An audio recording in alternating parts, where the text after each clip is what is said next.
నమస్తే. కథ వినండికి స్వాగతం. మనం ఈరోజు జయలక్ష్మి అబ్బూరు గారు రాసిన మాతృత్వపు మధురిమ అనే కథను విందాం.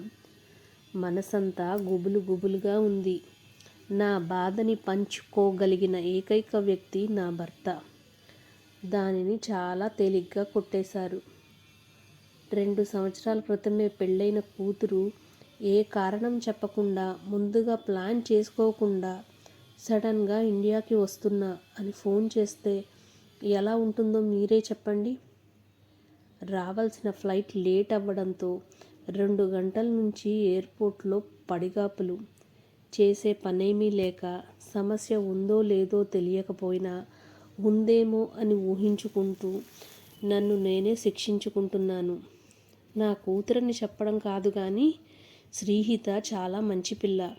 ఎప్పుడూ బాధ్యతతోనే మెలిగింది. కష్టపడి ఐఐటిలో సీట్ తెచ్చుకొని చదువుకుంది. పెళ్లి విషయంలో కూడా అర్థం లేని ఆక్షేపణలు పెట్టకుండా మాకు నచ్చిన సంబంధాల్లోనే తనకు కావలసిన లక్షణాలున్న అబ్బాయిని ఎంచుకుని చేసుకుంది. వినయ్ కూడా శ్రీహితకి మంచి జోడు.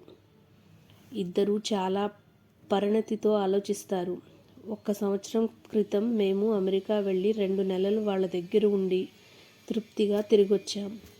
శ్రీహిత, వినయ్లు మీద ఉన్న నమ్మకమే మా వారికి నా కంగారు అర్థం లేనిదానిలా అనిపించేలా చేసింది.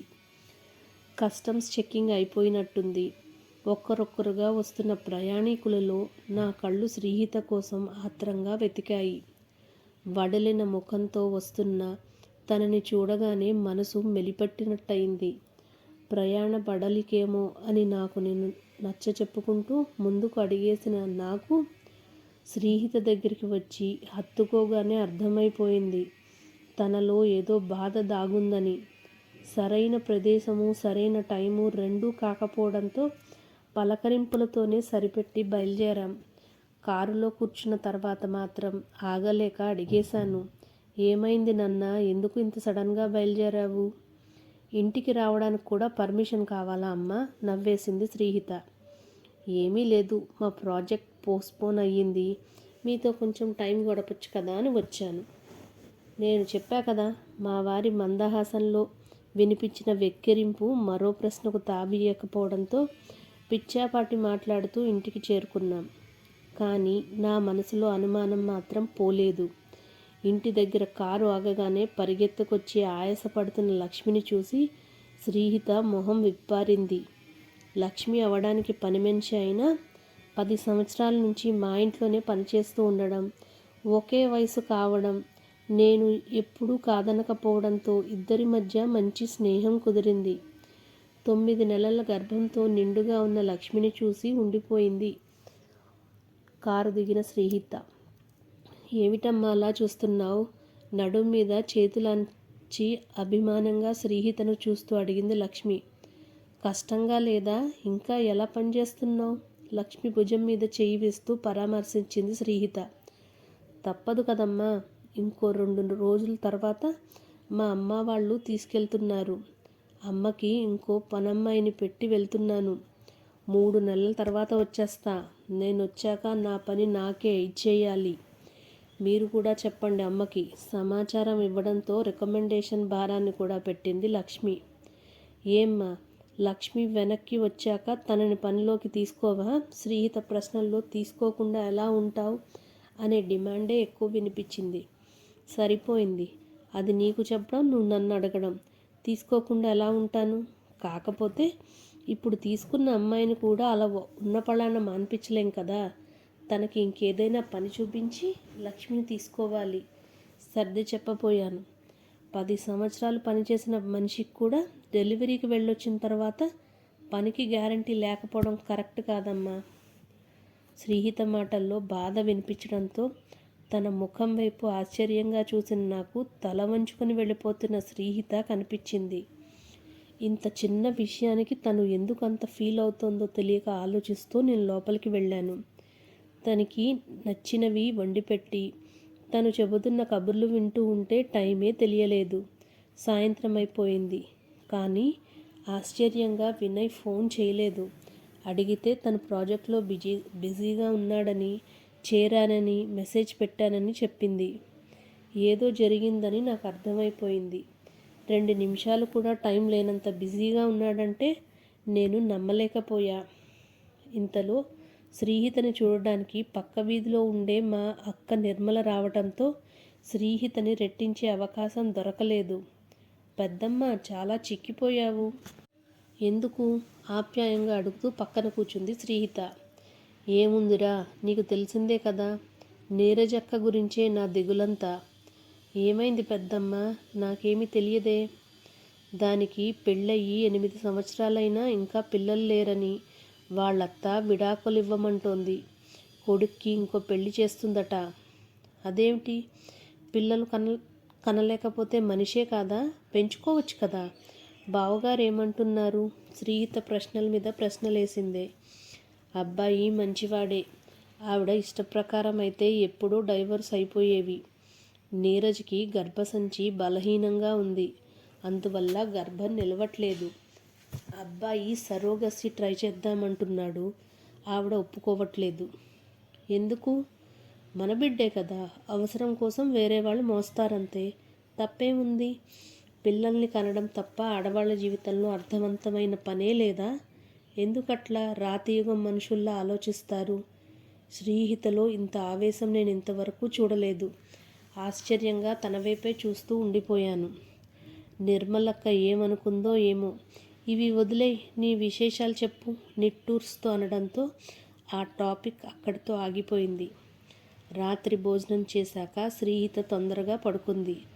దాని మనసులో ఏముందో తెలుసుకోవడానికి నేను మరో ప్రయత్నం భోజనాలప్పుడు చేసినా ఫలితం లేకపోయింది. ఇంకేమీ చేయడానికి తోచక మా వారు వద్దంటున్నా వినకుండా మా అల్లుడి వినయ్కి ఫోన్ చేశాను. మొదటి రింగుకే ఫోన్ ఎత్తాడు. హలో అత్తయ్య అవ్వడానికి ఎప్పుడూ పిలిచే పిలిపే అయినా నా మనసుకు మాత్రం తన గొంతు డల్గా అనిపించింది. హలో బాబు, ఎలా ఉన్నావు? బాగున్నాను, కొంచెం బిజీ, అందుకే ఫోన్ చేయలేకపోయాను. శ్రీహిత మెసేజ్ పెట్టిందిలేండి అడగకుండానే సంజాయిషి. ఏమైంది బాబు? నేను డైరెక్ట్గానే అడిగేశాను. ఏమీ అవ్వలేదు అత్తయ్య. 1 నిమిషం మౌనం తర్వాత వచ్చిన సమాధానం నాకు సాంత్వన ఇవ్వలేకపోయింది. వినయ్ ప్లీజ్, అది ఎందుకో బాధపడుతోంది. ఇప్పుడు నీలో కూడా నాకు తేడా వినిపిస్తోంది. నాకు కంగారుగా ఉంది. దయచేసి విషయం చెప్పు. మీతో చెప్పకూడదని కాదత్తయ్య, ఈ విషయం నేను చెప్పడం కరెక్ట్ కాదు. శ్రీహిత బాధపడుతుంది. నేను హ్యాండిల్ చేస్తాను దాన్ని, నీకు మాట రానియను, సరేనా? ఏమైందో చెప్పు వినయ్. శ్రీహిత సరోగసి ట్రై చేద్దామంటోంది. వినయ్ ఇచ్చిన నిట్టూర్పుతో కూడిన సమాధానం నాకేమీ అర్థం కాలేదు. ఎందుకు బాబు, ఏదైనా సమస్య? డాక్టర్ సజెస్ట్ చేశారా? లేదత్తయ్య, తనకి పిల్లలతో కెరీర్ దెబ్బతింటుందని భయం. నేను హెల్ప్ చేస్తానని ఎంత చెప్పినా సరోగసితో అయితేనే పిల్లలు అంటోంది. నాకు అది ఇష్టం లేదు. ఎవరితోనో మాట్లాడేసింది కూడా. బేబీకి 1 సంవత్సరం నిండే వరకు వాళ్లే పెంచిస్తారట.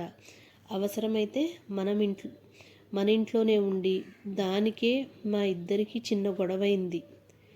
మీరు కంగారు పడకుండత్తయ్యా, నేను చూసుకుంటాను. ప్రస్తుతానికి కొన్నాళ్ళు మీ దగ్గరికి వస్తే రిలాక్స్ అవుతుందని వదిలేశాను. నేను రేపు మాట్లాడతాను తనతో. బాయ్. నా కూతురి గురించి నాకే సర్ది చెప్తున్న వినయ్ని చూస్తే ముచ్చటేసింది. కానీ శ్రీహిత నుంచి ఇది ఊహించినది. ఆలోచన సుడిగుండంలో చిక్కుకున్న మనసుకి నిద్రాతీరం దారే తెలియలేదు.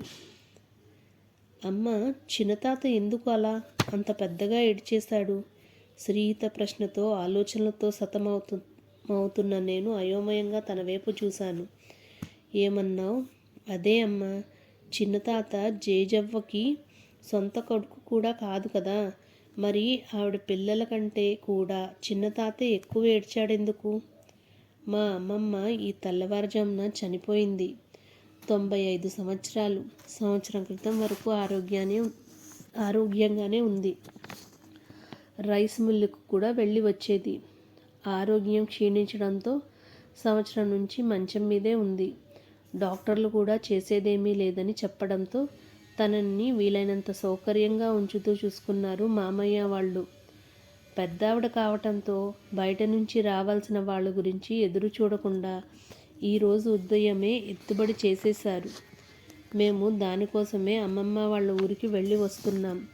ఎత్తుబడి జరుగుతున్నప్పుడే మా చిన్నమావయ్య చాలా బాధపడ్డాడు. చిన్న తాత జేజవ్వకి సొంత కొడుకు కంటే ఎక్కువ. తాతకి అంతే. వాళ్ళ అనుబంధం చాలా స్పెషల్. అదో పెద్ద కథ. చెప్పొచ్చు కదా, వినే ఓపిక ఉందా? అబ్బా అమ్మ, నేనే కదా చెప్పమని అడుగుతున్నా, టూకీగా చెప్పు. సరే విను. నేను మా అమ్మ దగ్గర విన్న మా అమ్మమ్మ కథని చెప్పడం మొదలుపెట్టాను. మా అమ్మమ్మ వాళ్ళు 3 అక్క చెల్లెళ్ళు. మామూలు వ్యవసాయ కుటుంబం. పేర్లు రుక్మిణి, సుభద్ర, రేవతి. కొంచెం పెద్దదైన రుక్మిణి తల్లిదండ్రులు పొలంకెళ్ళినప్పుడు పిల్లలందరినీ జాగ్రత్తగా చూసుకునేది. అప్పట్లో బాల్య వివాహాలు మామూలే కావడంతో రుక్మిణికి 10 సంవత్సరాలకే పెళ్లి చేశారు. కానీ ఆమె అత్తారింటి వెళ్ళకముందే 12 ఏళ్లప్పుడు ఆమె భర్త పాము కాటుకి బలయ్యాడు. దాంతో ఆమె పుట్టింటికే పరిమితమైంది. ఆమె చెల్లెలు సుభద్ర భర్త ఊళ్ళో తనకి పెద్దగా ఎవరూ లేరని ఈ ఇంటికే ఆస్తితో పాటు ఇల్లరికం వచ్చాడు. ఇక ఆఖరు చెల్లెలు రేవతిని ఉన్న ఊళ్ళోనే ఇవ్వడంతో ఈ 3 అక్కా చెల్లెళ్ళ అనుబంధం వాళ్ళ పెళ్ళిళ్ళ తర్వాత కూడా కొనసాగింది. తిండికి గుడ్డకి లోటు లేకపోయినా ఆర్థికంగా అవస్థలు పడుతున్న సమయం అది. తనకున్న సహజ నాయకత్వ లక్షణాల వల్ల కుటుంబాన్ని ముందుకు తీసుకెళ్లాలని తపన పడింది రుక్మిణమ్మ. కానీ రుక్మిణమ్మ వితంతువు కావడంతో చాలా కట్టుబాట్లు ఉండేవి. తెల్ల చీర కట్టుకుని గుండుతో నలుగురిలో తిరగకుండా ఇంట్లో ఓ మూల ఉండాల్సిన పరిస్థితి. వీలైనంత వరకు కట్టుబాట్లు పాటిస్తూనే చెల్లెళ్ల సాయంతో కుటుంబాన్ని ఆర్థికంగా సాంఘికంగా ముందుకు తీసుకెళ్ళింది రుక్మిణమ్మ. అయితే అంతా మనం అనుకున్నట్టే జరిగితే జీవితం ఎందుకు అవుతుంది? ప్రశాంతంగా సాగుతున్న వారి జీవితాన్ని అతలాకుతలం చేస్తూ 3వ బిడ్డతో గర్భంతో ఉన్న రేవతికి ఆరోగ్య సమస్యలు తలెత్తాయి. బిడ్డ కానీ ఆమె కానీ ఒకరే బతికే అవకాశం ఉందని డాక్టర్లు చెప్పారు. బతికుంటే ఒకరిని కాదు, కావాలంటే 4గురినైనా కనొచ్చు. గర్భాన్ని వదులుకోమన్న అక్కల మాట ఆమె వినలేదు. ఆమె ఇచ్చిన సమాధానం, బిడ్డను చంపుకుని బతికిన తల్లి బతుకు కూడా ఇక బతికేనా అని.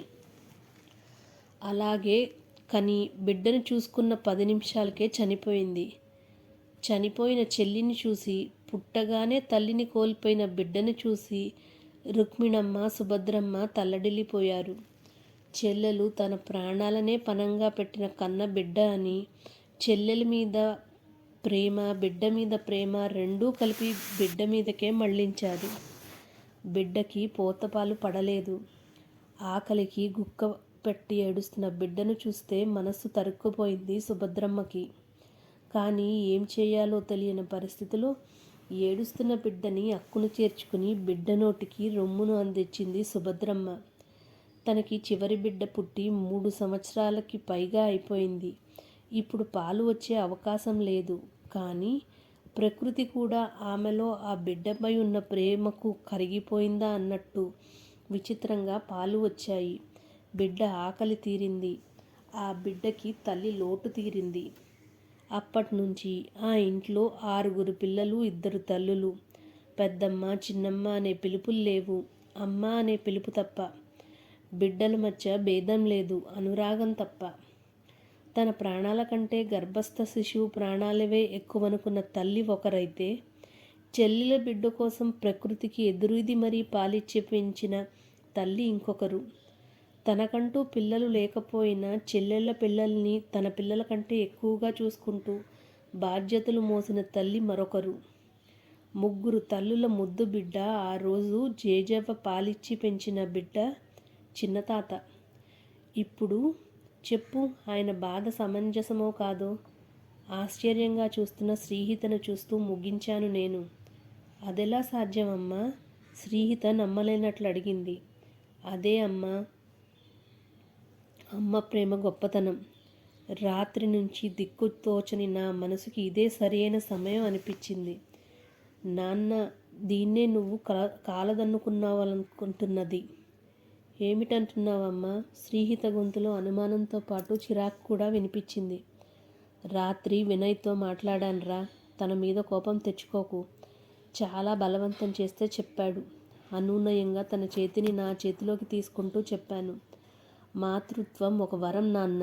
దాన్ని మాధుర్యం అనుభవిస్తే కానీ తెలియదు. అంత ఈజీగా వద్దనుకోకు.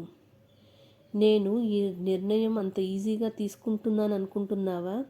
నా ఫ్రెండ్స్ ఈ మధ్య ఎంతమంది ఈ సమస్య ఎదుర్కొన్నారో తెలుసా? మెటర్నిటీ లీవ్ నుంచి తిరిగి వచ్చేసరికి ముఖ్యమైన ప్రాజెక్టులన్నీ వేరే వాళ్ళకి వెళ్ళిపోతాయి. కెరీర్లో మమ్మల్ని పక్కన పెట్టి జూనియర్స్కి ప్రమోషన్స్ ఇస్తారు. కెరీర్ ఇంపార్టెంటే కాదన్ను, కానీ దానికోసం జీవితాన్నే పణంగా పెడతావా? అనుభూతుల పరంపరే జీవితం. బిడ్డకి పాలిస్తూ ఆ బిడ్డని కళ్ళల్లోకి చూస్తూ పాలు తాగుతుంటే వచ్చే సంతృప్తి విలువ కట్టగలవా? ప్రతి క్షణం నీ కోసం తప్పిస్తూ అందరికంటే నీ మీదే ఎక్కువ ప్రేమ చూపించే నీ చిన్నారి నిష్కల్మషమైన ప్రేమ ముందు సామ్రాజ్యాలైనా దిగదుడిపే కదా. రేపు కనీ పెంచిన సరోగసి తల్లే ఎక్కువ అని నీ బిడ్డ అనుకుంటే నువ్వు భరించగలవా? నీ బిడ్డని మరెవరో మోసి కని పాలిచ్చి పెంచి నీకు అప్పగిస్తే నువ్వు పెంచుకుంటావా? అంటే అమ్మతనాన్ని కూడా అవుట్సోర్స్ చేస్తావా? దానికంటే దత్తత మంచిది కదా. సరోగసి తప్పని కాదు. ఇంకో దారి లేని వాళ్ళకి అదో వరం. కానీ నీకు కాదు. దుఃఖపు పొర గొంతుకు అడ్డుపడడంతో ఆగి శ్రీహిత కళ్ళల్లోకి నేను ఆశించిన దానికోసం వెతుకుతూ చూశాను. తన కళ్ళల్లో చెమ్మ నా ఆశలకు ఆయువు పట్టయింది. జీవితం ఒక ప్రయాణమే గాని పరుగు పందెం కాదు. ఈ ప్రయాణంలో నీ పరుగుని, నీ బాటని, నీ గమ్యాన్ని నువ్వే ఎంచుకోవాలి. బాటలో పువ్వులని, పిల్ల తెమ్మరలని ఆస్వాదిస్తూ ఎంతో వేగంగా పరుగు పెట్టగలవో అంతే పరుగు పెట్టాలి. ఏ ఆస్వాదన లేకుండా చేరిన గమ్యం తృప్తినివ్వదు. నీ జూనియర్స్ కంటే నీకంటే ముందుకెళ్ళొచ్చు. కానివ్వు. వాళ్లతో నీకు పోటీ ఎందుకు? నీకు నువ్వే పోటీగా ముందుకు వెళ్ళు. ఏమో, వాళ్ళకంటే ఎక్కువ సక్సెస్ నీకే రావచ్చు. లాంగ్ రన్లో ఎక్స్పీరియన్స్ కంటే ప్రతిభకి ఎక్కువ ప్రాముఖ్యత ఉంటుందని నీకు తెలియదా? అది కాకపోతే ఒకరిచ్చే ప్రమోషన్ కోసం నువ్వెందుకు ఎదురు చూడాలి? ఎప్పటి నుంచో బిజినెస్ చేయాలని నీ కోరిక కదా. అది ఇప్పుడు ట్రై చేయి. నీ టైం, నీ సక్సెస్ నీ చేతిలోనే ఉంటాయి. బట్ ఇట్స్ నాట్ ఫేర్ అమ్మా. ఆడవాళ్ళే ఎందుకు పడాలి ఇవన్నీ? శ్రీహిత కోపం అది ఇంకా చిన్నపిల్లని గుర్తు చేసింది నాకు. సరే, మరి ఇప్పుడు మగవాళ్ళని కనమందామా? నవ్వేశాను నేను. కొన్ని మన చేతిలో ఉండవు. అట్లాంటి వాటి గురించి ఆలోచించడం టైం వేస్ట్. మనం ఉన్న పరిస్థితుల్లో మనకున్న ప్రత్యేకతల్ని బలంగా మలుచుకుని మనం ముందుకెళ్ళాలి. ఆడవాళ్లకున్న మల్టీ టాస్కింగ్ స్కిల్స్ అందరినీ అర్థం చేసుకుని కలుపుకుపోయే తనం లాంటివి. మనం పిల్లల పెంపకం ద్వారా అలవర్చుకున్న నైపుణ్యాలే. ఆ తరంలో కూడా నీకు ఇంతకుముందు చెప్పా కదా, జేజవ్వ వాళ్ళ పిల్లల బాధ్యత చూసుకుంటూనే ఎంత సాధించారో తెలుసా? వ్యవసాయం చేశారు, రైస్ మిల్ కట్టారు, కోళ్ల ఫామ్, 100 ఆవుల పాడి, ఇలా చాలా చేశారు. దేనికి పిల్లలు అడ్డు కాలేదు. వినయ్ మంచి పిల్లాడు. తను హెల్ప్ చేస్తాను అంటున్నాడు. నీ ముందు తరం వాళ్ళం మేము. అలాంటి హెల్ప్ కూడా లేకుండా కెరీర్ని, పిల్లల్ని సమన్వయం చేసుకోలేదా? నీకు తెలుసుగా, నేను మీ అత్తయ్య ఇద్దరం కెరీర్ ఉన్నవాళ్ళమే. ఇప్పుడు రిటైర్ అయ్యాం. నీకు కావలసినంత హెల్ప్ మేం చేస్తాం. అర్థమవుతోందా? శ్రీహిత కళ్ళల్లో అంగీకారం కోసం వెతికాను. కానీ అంతకంటే ఎక్కువే కనిపించింది.